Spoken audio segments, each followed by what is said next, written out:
বিপিএলের এবারের আসরে অন্যতম আলোচিত সমালোচিত দল দুর্বার রাজশাহী। পারিশ্রমিক ইস্যুতে বেশ আলোচনায় ছিল ফ্র্যাঞ্চাইজিটি।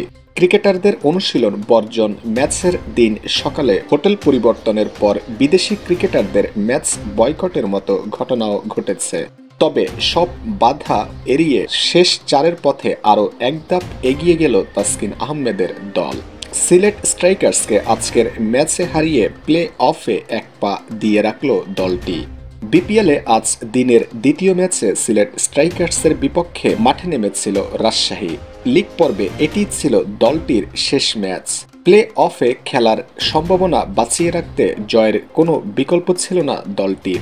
এই ম্যাচে 5 বল হাতে রেখেই 5 উইকেটের জয় নিশ্চিত করেছে তাসকিনের দল। সিলেটের দেওয়া 118 রানের লক্ষ্য তাড়া করতে নেমে আজ রাজশাহীর শুরুটা হয়েছে বাজে। 22 রানেই 4 উইকেট হারিয়ে বিপাকে পড়ে দলটি। তবে শেষ পর্যন্ত দলকে বিপর্যয়ের হাত থেকে রক্ষা করেছেন আকবর আলী ও রায়ান বার্ল। এই দুইজন মিলে পঞ্চম উইকেটে 75 রানের জুটি গড়ে ব্যাটিং বিপর্যয় মোকাবেলার পাশাপাশি দলকে জয়ের পথ দেখিয়েছেন। 38 বলে 43 রানের দায়িত্বশীল ইনিংস খেলে আকবর আউট হলেও শেষ পর্যন্ত অপরাজিত ছিলেন বার্ল। 34 বলে 48 রানের অপরাজিত ইনিংস খেলে দলকে জিতিয়ে মাঠ ছাড়েন তিনি। এর আগে বল হাতে সিলেটকে অল্প রানে থামাতে দুর্দান্ত ভূমিকা রেখেছেন SM মেহরুব ও মৃত্যুঞ্জয় চৌধুরী।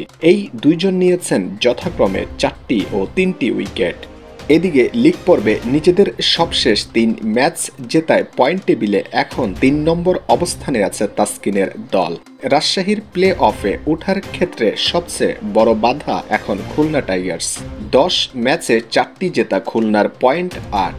সবশেষ 2 ম্যাচ জিতলে রাজশাহীর পয়েন্টের সমান হবে খুলনার। সেক্ষেত্রে রান রেটে এগিয়ে থাকতে হবে মেহেদী মিরাজদের। এছাড়া প্লে অফ নিশ্চিতে চিটাগং কিংসের দিকেও নজর রাখতে হবে তাসকিনদের।